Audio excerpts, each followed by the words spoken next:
അപ്പം മാർക്കറ്റ് വീണ്ടും ഡൗൺ ആയി.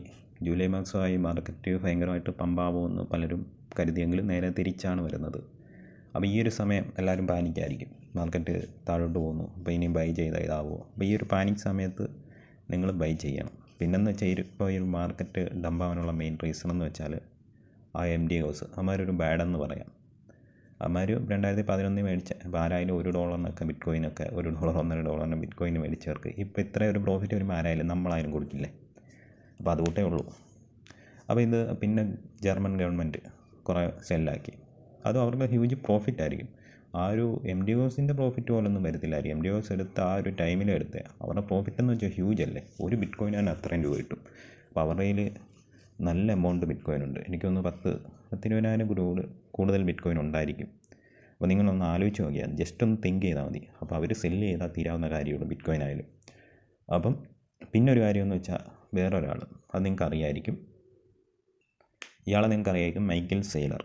ഇയാൾ ഇപ്പം ഓരോ വട്ടം ഡിപ്പിലൊക്കെ ബിറ്റ് കോയിൻ ബൈ ചെയ്തുകൊണ്ടിരിക്കുന്നുണ്ട്. അപ്പോൾ നിങ്ങൾ നോക്കിയാൽ ഇയാൾ ബൈ ചെയ്യുന്നു. അപ്പോൾ ബിറ്റ് കോയിന് നല്ല ഫ്യൂച്ചറുണ്ട്. പക്ഷേ ഇയാളുടെ ഒരു ടാർഗറ്റ് ഉണ്ട്.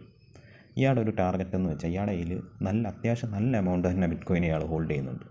ഇയാൾ ഓരോ ഡിപ്പി മേടിക്കുമ്പോൾ വീണ്ടും ഒരു മാർക്കറ്റ് ഒരു ഡംപിലോട്ട് പോകും. എന്നിരുന്നാലും എല്ലാവരും വിചാരിച്ചു ഇയാൾ മേടിക്കുകയല്ല, ഇനി എന്തെങ്കിലും കയറും. പക്ഷേ കയറും. ഇയാൾക്കൊരു ടാർഗറ്റ് കാണും. ചിലപ്പോൾ $1,00,000 ആയിരിക്കും. അവിടെ ആയിരിക്കും ഇയാളുടെ ഒരു 50% ഇയാൾ സെല്ല് ചെയ്യും. പിന്നെ അവിടെ നിന്ന് കയറിയാൽ അത് കൂട്ട്. പിന്നെ അവിടെ ഡിപ്പാവും.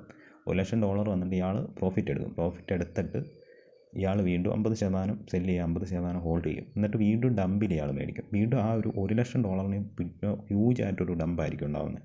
ചിലപ്പോൾ ആ $1,00,000 50K 40K ഒക്കെ എത്തും.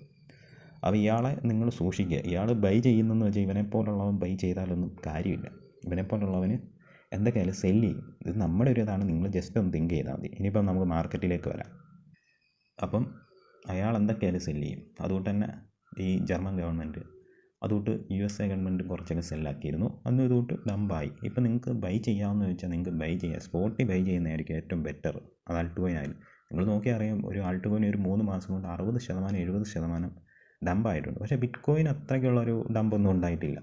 ബിറ്റ് കോയിൻ നേരത്തെ 40-30K ഒക്കെ ഉള്ളപ്പോൾ നിന്ന് ആൾട്ട് കോയിൻ്റെ ആ ഒരു വിലയുണ്ടല്ലോ, ആ ഒരു വിലയിലോട്ടാണ് ഇപ്പോൾ എത്തിയിട്ടുണ്ട്. ഇപ്പം ബിറ്റ് കോയിൻ്റെ വില 58-59 അല്ലെങ്കിൽ 60K ഈ റേഞ്ച് ആയപ്പോഴത്തേക്ക് ആൾട്ട് കോയിൻ നല്ല രീതിയിൽ 60%എങ്കിലും ഡംപായിട്ടുണ്ട് മിക്ക ആൾട്ട് കോയിനും. അപ്പോൾ നിങ്ങളൊരു കാര്യം ആലോചിക്കുക, ഈ ബിഗ് വെയിലുകൾ ഇപ്പം മൈക്കൽ സെയ്ലർ പോലുള്ളവർ മേടിച്ചാലും നിങ്ങൾ ആലോചിക്കുക, അത് നല്ല രീതിയിൽ അയാൾക്കൊരു ടാർഗറ്റ് ഉണ്ട്. അയാൾ അവിടെ സെല്ലാക്കും. വീണ്ടും ഇത് കൂട്ട് തന്നെ ഡംപാവും. അപ്പോൾ ഇപ്പം മറ്റേ MTOs പിന്നെ ജർമ്മൻ ഗവൺമെൻറ് ഇവരൊക്കെ നല്ല രീതിയിൽ ഹ്യൂജായിട്ട് സെല്ല് ചെയ്യുന്നുണ്ട്. അപ്പോൾ അതിൻ്റെ ഒരു ഇതാണ്. പിന്നെ മാർക്കറ്റ് അതുകൊണ്ട് ഇനി ആരെങ്കിലുമൊക്കെ ബൈ ചെയ്ത് വരണം. അല്ലാതെ നിങ്ങൾ $1,00,000 ഉടൻ പോകുമെന്നൊന്നും ഒരിക്കലും വിചാരിക്കരുത്. അതൊക്കെ പോവും. ഈ സെല്ലേഴ്സൊക്കെ സെല്ല് ചെയ്ത് കളയട്ടെ, എന്നിട്ട് നമുക്ക് നോക്കാം പതുക്കെ. അപ്പം മാർക്കറ്റ് എന്തൊക്കെയാലും ബുള്ളിഷായിട്ട് പോവും. ഇപ്പോൾ ചെറിയൊരു പാനിക്കാണ്. അതോർത്ത് നിങ്ങൾ വിഷമിക്കേണ്ട കാര്യമൊന്നുമില്ല. ലോങ്ങിലേക്ക് ഇടാം. ലോങ്ങിൽ നിന്ന് സ്പോട്ടിൽ മാത്രം ബൈ ചെയ്യുക ആൾട്ട് കോയിൻ. അപ്പോൾ അടുത്ത വീഡിയോ ആയിട്ട് വീണ്ടും കാണാം.